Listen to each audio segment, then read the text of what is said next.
Well, one, they were not equally deadly diseases. Two, the measles vaccine has been around for 3 million. 50 years, for a long time. The COVID vaccines were unproven. They were emergency authorization vaccines. So under the law, you could not force people to take them.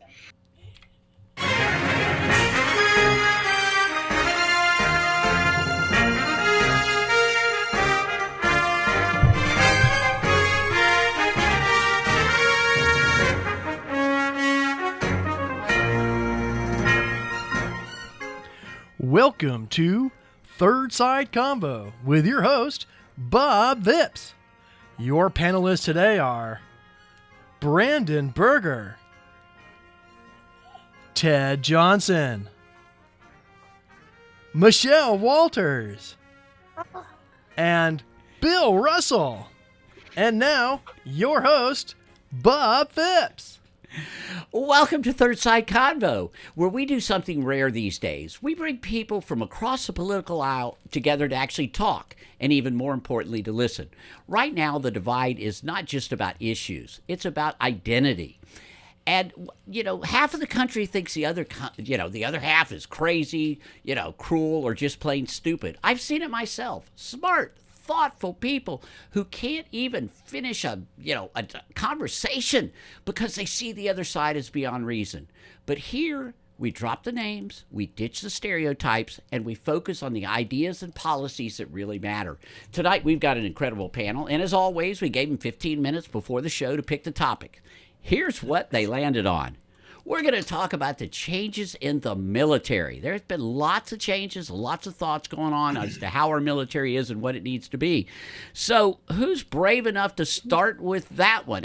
We've got a military man here. I think I'm going to let him comment on that. So somebody on the left, do you want to talk about the changes that are going on in the military right now? Go for it. I'll start. So I think that the fact of the matter is Army missed its recruitment goal by nearly 25%.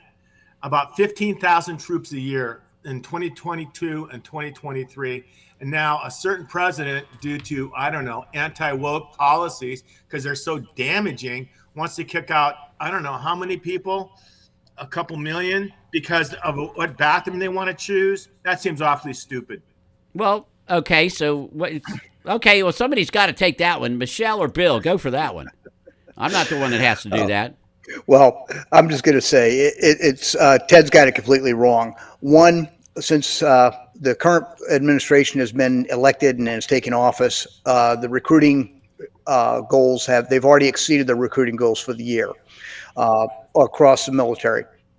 Under Biden, because there was under the previous administration, because there was a war on warriors, the good folks were getting out, and you had numerous, over 8,700 in fact, that were kicked out for their denial of their religious or rejecting the COVID vaccine on religious grounds. These were the folks that were good and loyal servants of our nation who believe in what they're doing. And they were systematically kicked out, had their own rights denied. Hey, Bill. So under the last administration, yes. Bill, I want that answer. No, I want Brandon to answer on that one. Bill, I just wanted to stop you on the COVID thing because that was good enough to talk on its own. Brandon, what was your feeling about the fact that kicking people out for the COVID issue?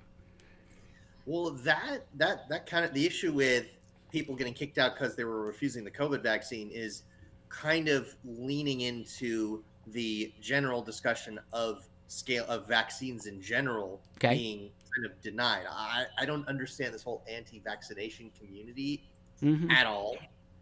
And like we had like science backing up that the COVID vaccine was actually doing more good than harm. Like, yes. That is not what the flight surgeons were finding out. Was that actually? Way to go, Bill. You're wrong again. Not decreasing the infection rates? No. Go ahead, Michelle. No, I was going to say, though, with regards to the military or any other type of organizations, we shouldn't have been forced into taking into a vaccine, any type of substance that was going into our body that we really honestly didn't have the studies, the comprehension on the side effects. No, there was way too many. I mean, and obviously with regards to the past administration, it was, it was stated that how many type of Facebook posts and issues that were bringing it, and addressing the adverse effects, they reduced those. They tried to sit there and eliminate that. So no, I mean, we shouldn't have been forced into any of that. I'm not necessarily anti-vaccination, but I'm not saying we shouldn't have been forced into anything. But let me ask this then: if a child is kicked out of a school because they don't get a measles vaccine, why is a soldier getting kicked out because they don't have a COVID vaccine? Because they're two equally deadly diseases that have treatments for them. So I don't understand where's the difference. Well, the measles Let me know was when I can comment. Okay. Bob, let me know when I can comment. I will. I just want those thoughts down. Bill, ahead, talk real quick, and then just take 15 seconds, Bill, and then give it back to Ted. Well, one, they were not equally deadly diseases. Two, the measles vaccine has been around for 3 million. 50 years, for a long time. The COVID vaccines were unproven. They were emergency authorization vaccines. So under the law, you could not force people to take them. That had a huge impact on our military, and the population of our military was among those that were the least vulnerable to the effects of COVID. If you got it, it was just like I had it, got it, minimal effects, and you went on with you got better and you went on with your life. But the vaccine was having a devastating effect across the military population. The female flight surgeon in charge of Fort Rucker, Alabama, the aviation center for the Army, was grounding crews because the healthiest of the healthiest within the Army, the flight crews, were experiencing exponential increases in myocarditis, heart attacks, issues with devastating effects. These are facts. These are facts. Where can we find it, Bill? Where can we find that? All right. I've got the testimony. I will, and it's Bob, let me finish. go ahead, Bill. Let me finish. The flight surgeon in charge of Fort Rucker, Alabama, was grounding the crews because of the devastating effects of this vaccine was having on the population she was supervising. And these were the healthiest of the healthiest who were having their health racked and devastated by the COVID vaccines. Okay, all right, we're gonna follow up with some facts on that and everything else. But I mean, I did see lots of things talking about healthy young people that all of a sudden, had issues as far as heart issues and things like that. Ted, I'll give it back to you for a second. But are you saying you saw no news on the fact that this may not have done what it was supposed to and actually possibly caused some people some issues or not? Me? No, Yeah. I'm not saying that at all. I'm going back to Bill saying that the president increased military enrollment. It's not true. It's an overstatement.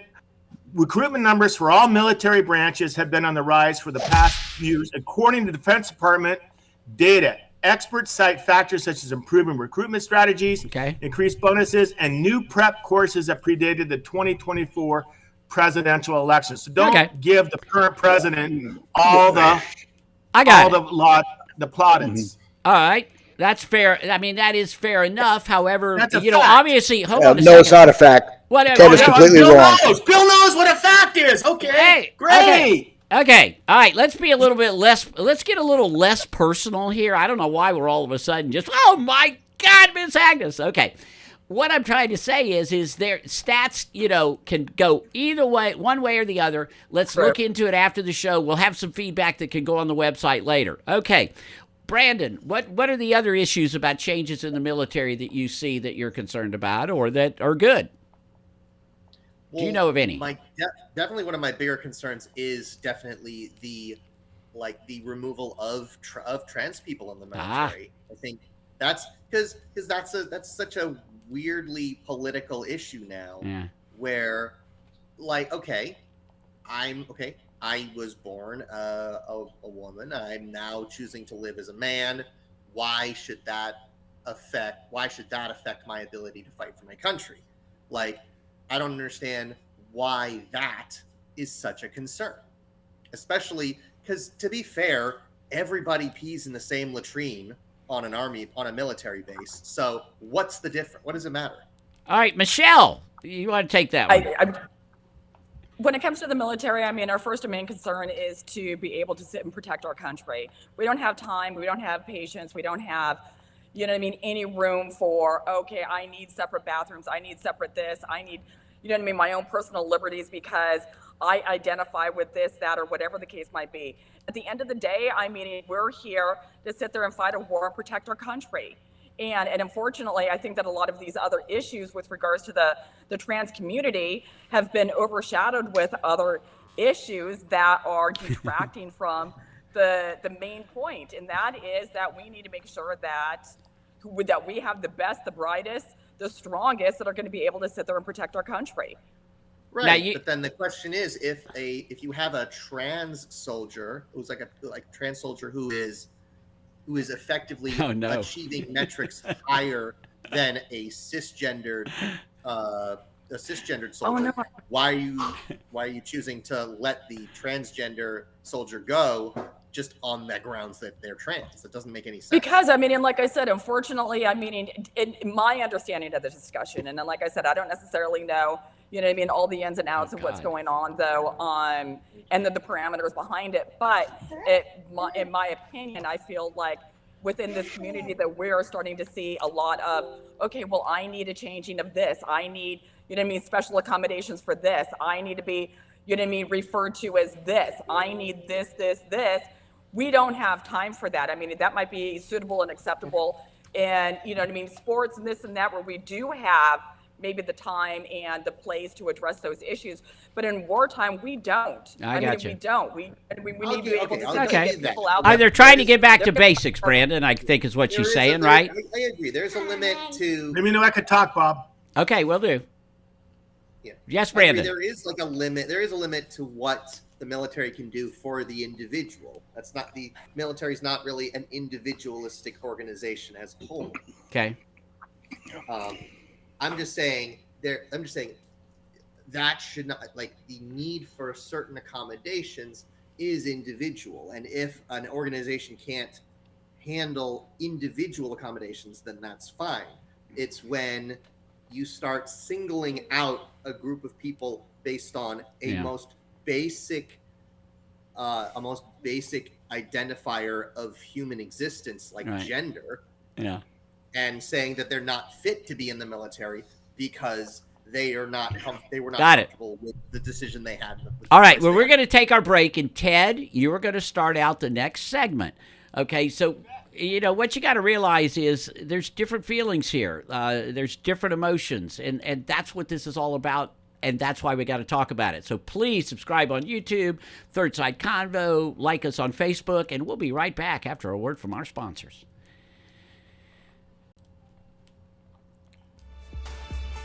Aw, Dad, my computer's slow again and I can't play my games. Call Your Computer Solutions today, and we will scan for viruses and clean that computer up remotely and make it fast again. Our phone number is 407-826-0810. Thanks, Dad. My computer's fast again. Now I can do my homework. Thanks for calling Your Computer Solutions at 407-826-0810. The Tibia Show would like to thank Boggy Creek Airboat Adventures for being one of our sponsors. I got to go on an airboat and saw a real gator. I even got to go to the gem mine and mine for some gems. We ate a steak dinner at the restaurant and even got some gator bites. If you want to have a blast with the entire family, I suggest you go to www.bcairboats.com right now. Get your tickets today. The website again is bcairboats.com. All right, welcome back. Oh my gosh, Miss Agnes, there was some emotion on that show. That's for dadgum sure, or on this show. But that's what it's all about. And if you watch the communication going on with texts and emails between our community, you'd find that people are getting heard, okay? Yeah, they sometimes get emotional, but that's okay. So we're going to start out with somebody less emotional. So we're going to start out with Ted. Now, Ted, do you want to remain on the transgender thing, or do you want to talk about another change in the military you have an issue with? I think I want to give a little more perspective on the military itself. Okay. When we think of military, we think of frontline fighters.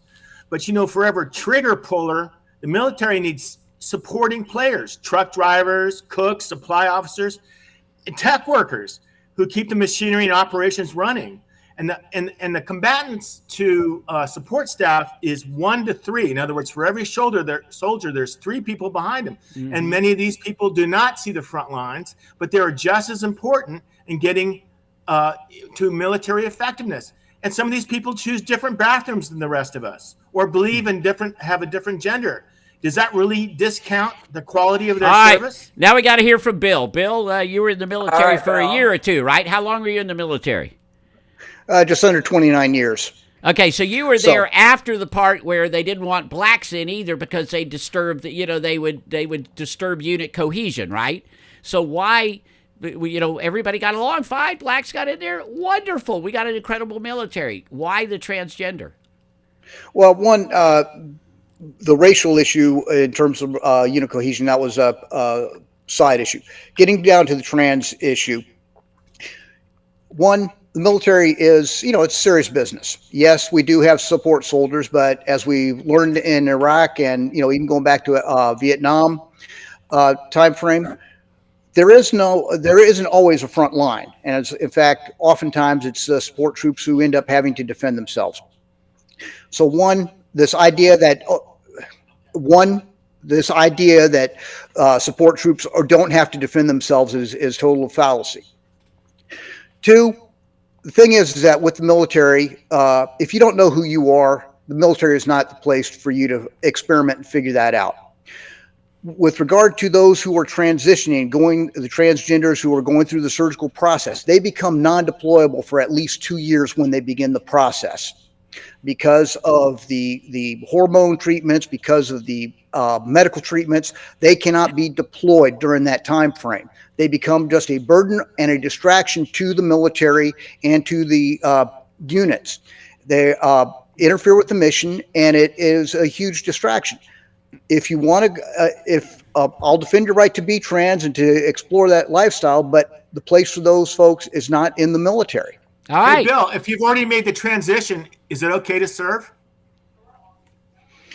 If the person is undergoing constant treatment, I said already made the transition and has identified the transition treatment is lifelong. No, I'm saying it's already finished with the transition treatment. Is the transition treatment, the medical treatments for those who have transitioned is lifelong. With the hormone treatments, well, when person deploys, they don't always have access to those things. Sometimes supply lines get interrupted.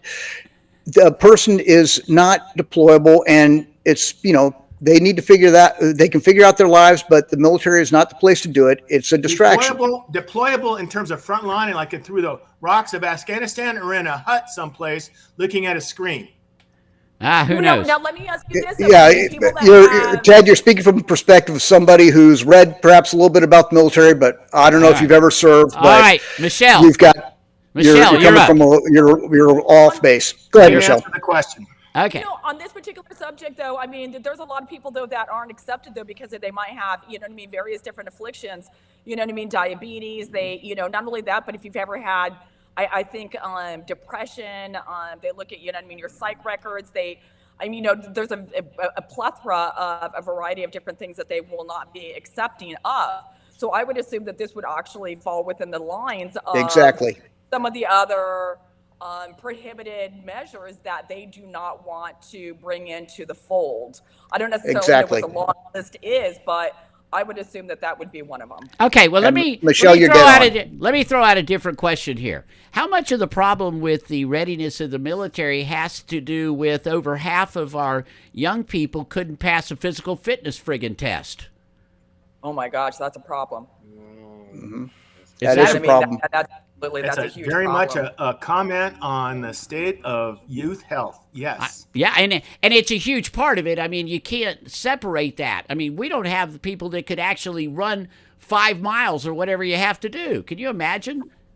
I mean, I'm sure what do you think? 20% of the young people may be able to qualify? Who knows? Well, what I understand is Well, that and that goes across both lines. I mean, What I Ted, when understand you is were a that- kid, you were young at one point, right? When you were a kid, I back think in so. no, Yeah. back in high school, what percentage Right. of people absolutely couldn't have probably passed the physical fitness back then?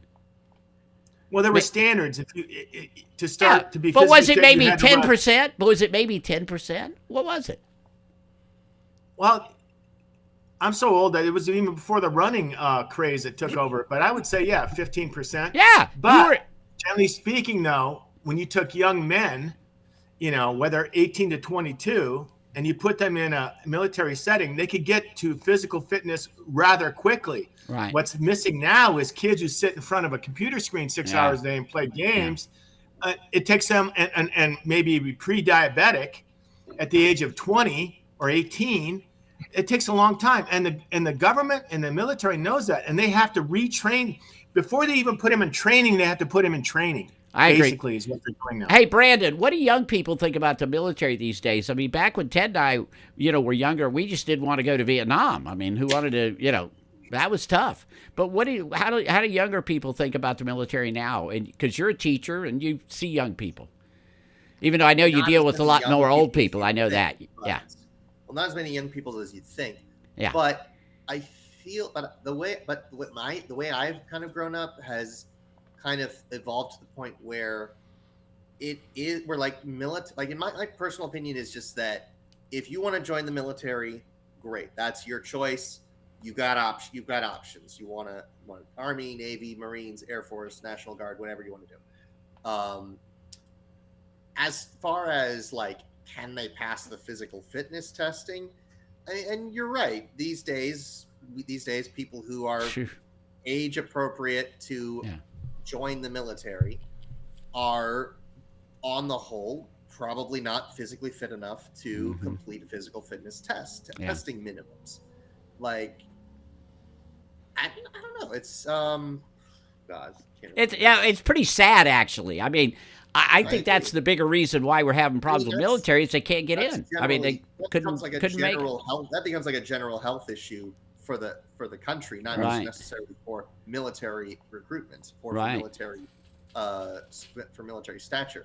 But I would say this: yes, the army. When someone joins the military, you have to train them, and then, as Ted said, to retrain. Right. I think, but I mean, I think there is a certain amount, no matter what your physical fitness is when you come in, there is a certain level of training and retraining when you go, when you join the military, because you are essentially having to break everybody down and rebuild them into new. There you go. All right. Well, I kind of wonder, though, I mean, what is sometimes some of the feedback, though, that you get from the kids on why not to join the military? I mean, what is it? How do we sit there and try to appeal to them and appeal to the needs and the wants to try to increase these numbers? I mean, and is it because of, the physical aspect of it? Is it one of those to where it's viewed as, a possibility like, okay, well, the military is like the police, so we don't want to be affiliated with it. I mean, there are a particular stigma about being in the military. Hey, Michelle, I got a good idea. What we'll have to do is we'll have to have a parade for them. So what we're going to do is we're going to go on and take our next break or next. So please subscribe. Go on Third Side Convo, YouTube. And if you'd like to be on the show, please get a hold of us. We'd love to have more people on. We really have fun. It may not look like it, but we're having a blast here. And everybody is actually fairly respectable when we get off this the show. So you'll have to stay on for the after show. We'll be right back after a word from our sponsors. Corona Cigar Company is your one-stop shop for all your cigar needs. Whether that's a brand new humidor, a box of those new cigars you've been waiting for, a top-of-the-line cutter or lighter, a place to enjoy the finest cigars and spirits with friends, or the only cigars grown right here in the Sunshine State, we've got you covered. Come visit one of our retail locations for the ultimate cigar experience. Visit us online at coronacigar.com. Oak Ridge Gun Range is a family-oriented shooting range that has been in business for over 30 years. They specialize in basic firearm training and offer numerous services such as consignments, gun trades, gunsmithing, and concealed weapon classes. I even got my training for gun safety at Oak Ridge Gun Range. Great customer service, and firearm safety is what they do best. So find out more at oakridgegunrange.com. All right, now we're in the part of this. Now we're in the part of the segment on Third Side Convo where we are going to ask you to please be fair and actually look at the other person's argument or the other person's side and see where you could agree with it. Now, this is the toughest part because it got to shows you listened a little bit. So, Ted, I want you to find something that Bill said that you actually has some merit. You may not agree with the strength of it, but it has some merit. And Michelle, I'm going to ask you to do the same thing of Brandon. So, Ted, you start, and then Bill's going to be back at you. Ted, it's something he said had to make sense, right? He wasn't all just a stupid idiot, was he? Forward deployed people have difficulty getting supplies. That's true. He's right about that. Okay. What else? You could do better than that, Ted. You're a pretty smart guy. He was in the military 29 years. Give him a friggin' break. Jesus Christ. All right, Michelle. Ted, you think about it. Michelle, what about Brandon? He's always good, though. So, Brandon, we almost don't even need to do this with because he's always so good. Go. And absolutely. I think that Brandon has, a legitimate point of, if somebody wants to sit there and serve, regardless of their, race, religion, sexual orientation, whatever the case might be, I understand, the want and the desire where if they want to be there, that they should be included. They really honestly should. And I hope that we can find a way and come to some type of consensus where we can bring people of a variety of different backgrounds and, like I said, sexual orientations in. I just don't necessarily know exactly what the answer is, but I do agree that they should somehow be included. Excellent. Okay, Bill, can you actually dig out something that Ted said that you agreed with there? To be honest, I gotta be polite. All I heard today from Ted was shouting, trying to shout me down as I spoke. I heard very little from Ted today that I felt had much merit, and I've got to be, just to be honest on that. I'll send you the links to the stories. Okay, so Bill, he was saying that recruiting's down and all that, which possibly is true. You're saying it's up now a little bit. Hold on. It's a matter of which stats you choose. So what I'm going to task y'all to do is get together after the show on that email that we always have running or on the site. All right? Okay, Brandon, tell me what about the other side you agreed with as far as let's just say as far as the transsexual issue. Can you see where some people would say maybe they ought to be in the fighting units or what? Well, I'd first like to say that Bill and Ted took us on a truly excellent adventure, but I agree, and I agree with Bill for sure that if you're in the process of at least the heavier lifting portions of the transition process, that's not the time to be enlisting in the military, or that's not the time to generally be active military because then they just, like Michelle said, there's an individualistic accommodation that just can't be handled by an organization that big. Okay. All right. Perfect. Okay, Ted, we're going to give you another shot again to please give some respect to our 29-year military veteran that he does know a little bit about what he's talking about. Oh, I think he's well-read and he understands it. I just think he just misinterprets facts. I mean, the fact of the matter is he claims the current president is to credit for the rise in enrollment in the military, where in fact it started long before 2024. That's all. I mean, apparently that's what he dismisses that as easily as I dismiss other things from him, which is the problem that you've talked about, Bob. And you're right. It's actually a big problem. Yeah. Well, and again, it's on which stat do you start with and what point do you do? Exactly. And look, we've got time after the show to flesh this out. Look, one of these days when we hire a fact checker, of course, it'll be interesting. We'll need 2 fact checkers. We'll need fact checkers on each side for sure to handle you guys. Okay. All right. Any more thoughts? Defense Department data. That's all I got to say. Okay, Ted, I know you can say something good about what Michelle said because you never say anything bad about Michelle. I know you don't. Come on, Teddy. She's mean as hell. God, she's vicious. No, it's I think well, the key thing is understanding that some people just aren't made for that line of life, and that's absolutely true. Good point. And I think that's something that everybody can agree, as well as not everybody's perfect to be a Peace Corps worker. So there you go. Right. Okay. Excellent.